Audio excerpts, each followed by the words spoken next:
And I'm going to knock on the door. I don't care if the wife answers the phone. Answer the door, or he answers.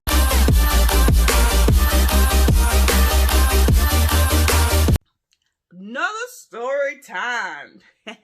Run me my money. This is going to be titled, Run Me My Money.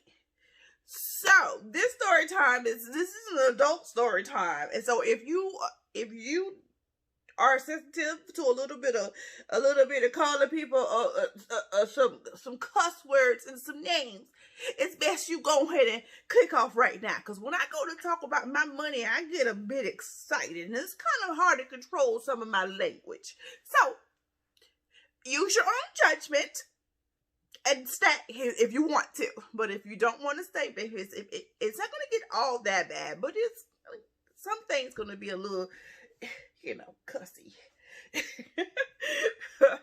But this all started when my friend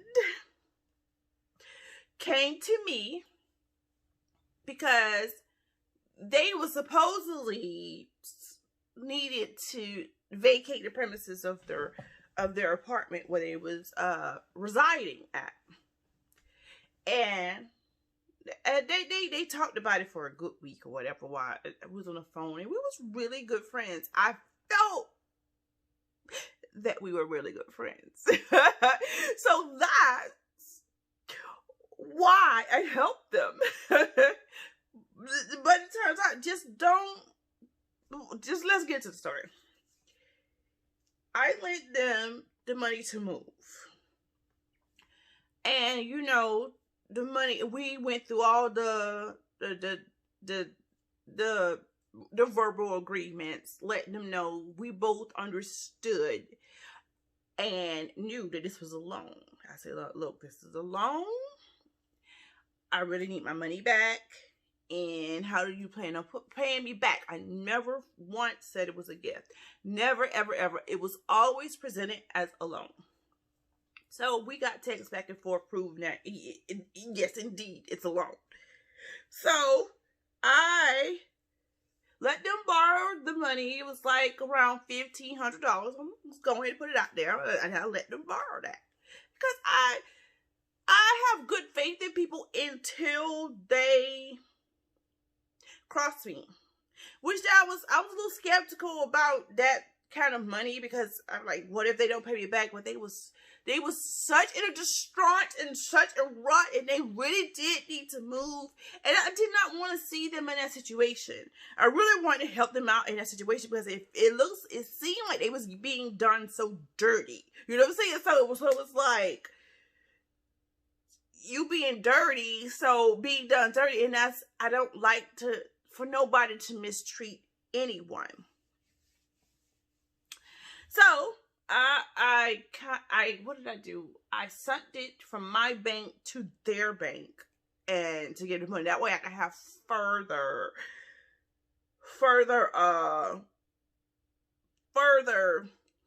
receipts, so I can have my receipts.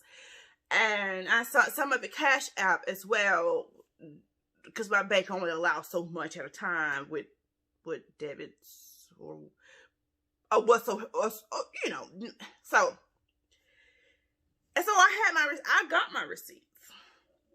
So they received the money, and they were supposed to pay me back $100 a week.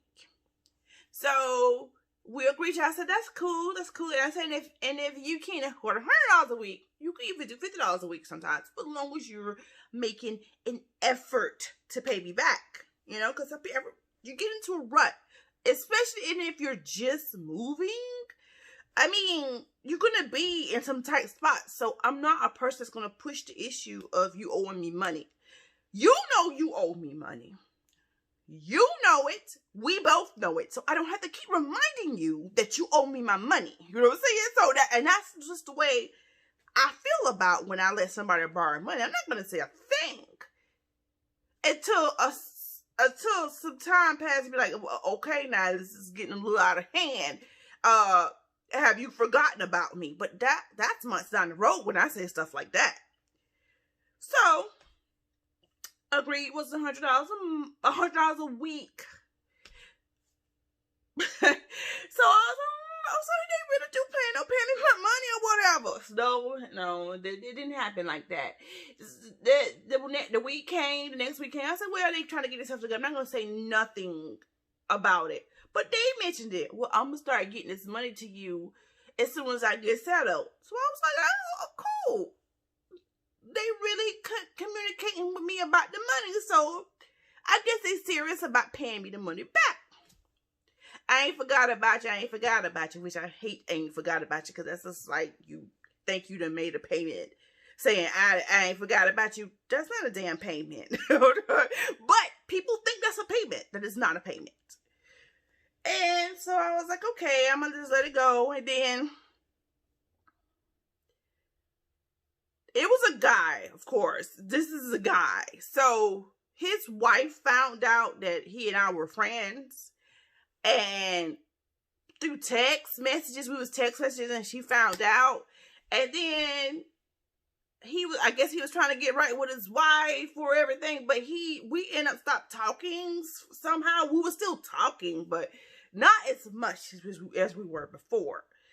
And so another month went by. I was like, I thought you was moving, but you live with your whatever. That it was all a lie about the moving thing. He was just trying to get money out of me. So that's what I found out through the wife. He was just trying to get money out of me.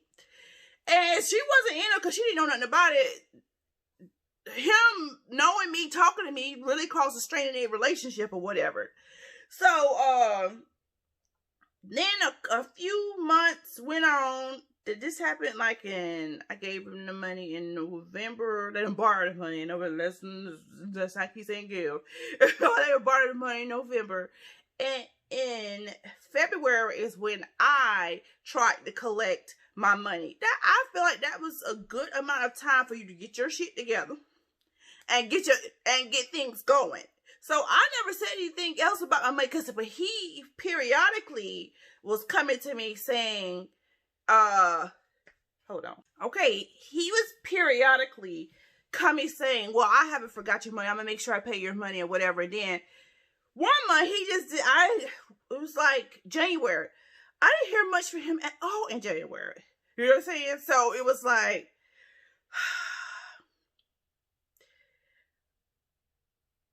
I want my money.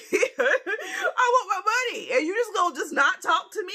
But I want my money. I don't give a fuck what you got going on. Run me my money. And now I feel disrespected and used. So around the beginning of February, I decided I wanted to go find out where they stay. Whoever stay, because I just want my money. I don't care at this point.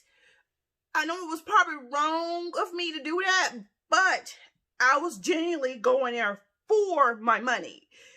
And so I remember some of the details he was telling me about where he lived, because I never really been to his house. So I got those details and looked some things up, and I was like, well, the only apartments around this area is these right here. So I went one day to see where he lived at and try to find out where his car was parked. Yeah, and it was during the day that I went. So, bitch, if you gonna see me, you'll just go see me. You know what I'm saying? And it is what it is. You know I want my money. So, it was during the day. And I wanted to see where he lived at, for one, in case he didn't, and see what apartment he went into, for number two. Because in case I need the address for when I sue your ass for my money. So, I did that one day. And I sat there longer and I finally saw it. So, I did not say anything that day because I wanted to, as long as I got the information about, so that way I can sue instead of causing a confrontation or whatever. So I was like, well, maybe you just need to just take the address, sue him for your money, and be done with that like that. So that's what I did. And that day I decided not to do because I chickened out and I left. So, and then the next time I went there, it's because he got smart and was like, trying to say that what did he say? He got kind of like a bigot, where he was talking to me like, oh, you knew what you was doing and this and that, and you knew all what this wasn't no loan. I said, oh yes it was. We went through all of that about the loan. So you go pretend like this was more that I was gifting you to be in your presence? Where they do that at? Not over here. But I don't need to be gifting nobody to be in nobody presence. You tried the fuck out of me. And so, once he said that, I was like, oh, hell no. This is on the phone now. You getting all my charges. Oh, I ain't paying you nothing. Oh, so you ate her. Well, let me go to your house. Hey, you gonna pay me my money. So I can't try to knock on the door. So I went there. It was at night this time because I had to got myself all together. Be like, oh, he tried me. This was a week later. So I'm not. This is not happening the same day that when he got a bigot and oh, I don't even know what you want to call that. What he got with me. So this was like a week later. I was like, oh, this is not what we doing. So I finally mustered up a little bit of courage a week later. I said, I'm going to his house. And I'm going to knock on the door. I don't care if the wife answer the phone. Answer the door. Or he answered the door. I don't give a fuck who answered the door. So, and somebody go run me my money. They go see that I'm serious about money. Lo and behold, I go up there to knock on the door. My scary behind chickened out because I heard him over the door. So I went and I ran because if I would have turned around and ran the other way, that would have been a longer run for me. So I'll run the short way towards the back of the place. So I ran and I made that. Okay, yeah, so I ran in the back of the apartment building part because that was the shortest distance so I can cut and duck off. And he won't be able to see me. But since I didn't know where the outlet to that was, I kind of just stood there, you know what I'm saying? But it just so happens he came that way to smoke. So I was like, oh my gosh, what am I going to do? I don't even know where this leads on this side. I'm so loud, y'all. I don't even know where this part leads. So, so I just stood there. I was like, well, maybe he'll just smoke and he won't see me because it's dark. And maybe he won't see because I ain't had time to go ducky dodge nowhere because it was still, I was like, I had to stand right there. So it's like, because then at first he did not see me. He was looking off, smoking his cigarette, looking off into the bushes. And then I was trying to like be still, and I tried to like move over a little bit out of the visual, and I ended up stepping on a leaf, y'all. And that's when he looked my way. All I could do, my instinct told me was to run. So I ran to the unknown, the other direction, and it ended up coming out on the other side of the apartment building. So, and now once I got out in the daylight, out in the open where the light was, I kind of started running and said, fuck it. You know what I'm saying? Because at this point, you can't outrun it.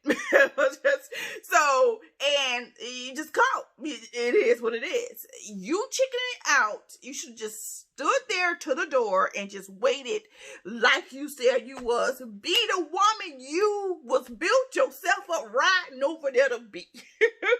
And I couldn't be that woman because I was like, why am I here? Why am I doing this? Are you really that upset? I was when I rolled over there.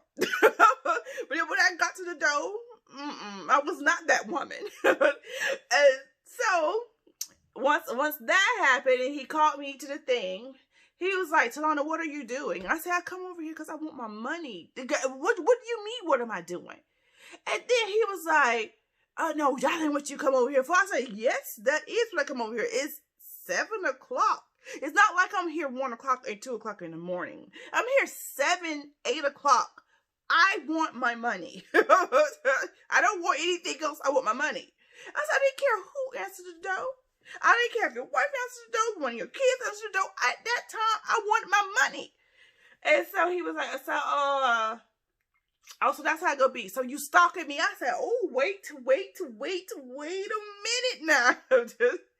This is not a stalking situation. What you were doing back behind my house? Were you looking in my window? What? Did you really say that? Here I am standing there because I'm scared as hell that you're finna look at me. And you say I looked at your window. He told his wife I was looking through the window and peeping at him and stalking him. I was like, well, I guess you deserve that shit because you should have took your ass home when you were supposed to take your ass home. But anyway, then we come around to the front and he gonna say, then he go, as I was walking back to get in my car, he was like, went to the on-duty police out there and told him I was looking through his window and that I was stalking him. All this because you didn't want to pay me my money. You labeled me as a stalker to law enforcement. Now I'm embarrassed as hell because now you saying I was a stalker and I was looking through your window. And I was so far away from that window, unless I got Superman vision or my neck can reach a good 6-8 feet. Then I guess, yes, I was looking in your window. But I just don't see how you thought I was looking in your window as far as I was away from that window. I was looking for an exit, an escape, a way out. Because I changed my mind and I shouldn't have changed my mind. I should have just stood my ground. And for me not standing my ground, he was able to label me as how he labeled me. And I really didn't have a leg to stand on because who was witnessing this? I had no witnesses. I was just stuck. And so I ended up leaving. I was told the officer kind of harassed me a little bit, but I still left because he was on his side because they live next to each other. So that was just like already conflict of interest right there. So I had no leg to stand on. So there was no use in me trying to tell him the situation because he was not trying to listen to nothing that I had to say.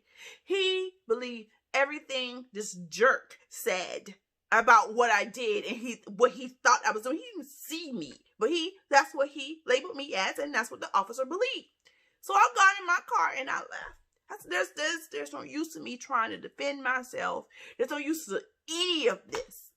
So, and then later he gonna call me on the phone and be like, well, I had to do that just in case my wife, good thing she went home, but I had to do you like that because my wife went home. I was like, what? You didn't have to say anything at all. You didn't have to do it like that. No, you thought if you labeled me as a stalker and this and that it'd make like I'm stalking you, but I was initially there for my money. You didn't tell them about the money that you owed me and none of that. You just put me as I was a peeping Tom. And that hurt me to my heart because I did not look through the window. Couldn't physically look through that window if I wanted to. So it was like, wow. But anyway, from there, and I was like, well, now I see now he doing all that calling, trying to be nice, and well, I could come over your house and we can talk about it. We can get this handled and blah blah blah. I said, oh, that shit there that didn't pass. That has passed. And when you label somebody and try to say they was looking all in your window and stuff, and you know he stuck to that liar story for a while. So now I'm labeled in his wife's eyes, in that police officer eyes, and whoever wanted to listen eyes, that I'm a stalker. Just because I came to try to get my money and I chickened out. I wish I would have just stood there to the door instead of just finna knock, hit him open, and took off running. Cause like I was like, what? Why are you here? Why are you here? But no, my decisions led me to that point, and he never paid my money because he. When I talked to the wife called me and was like, "Bitch, what you doing to my house?" I'm like, really? I thought so. He didn't tell you about the money that he owed me. I know he didn't tell you about the money he owed you. I remember us mentioning it when you first found my number that he owed me money.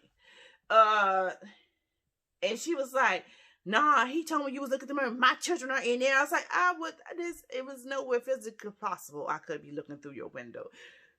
I was standing way too far off to be looking through somebody's damn window. I was trying to flee, find a way out, and he caught me. So she didn't believe me, of course. He had his story all souped up. But the moral of this story is, do not lend anybody any money that you can't stand to lose. And don't give anybody money that's just not a gift. It has to be a gift. Then you don't have to worry about it. And you don't have to go through all this. But now I have to be like the leprechaun. I want me gold. And I need me coins. I will take your ass to court. And that's what I had to do. Take him to court because I want my money.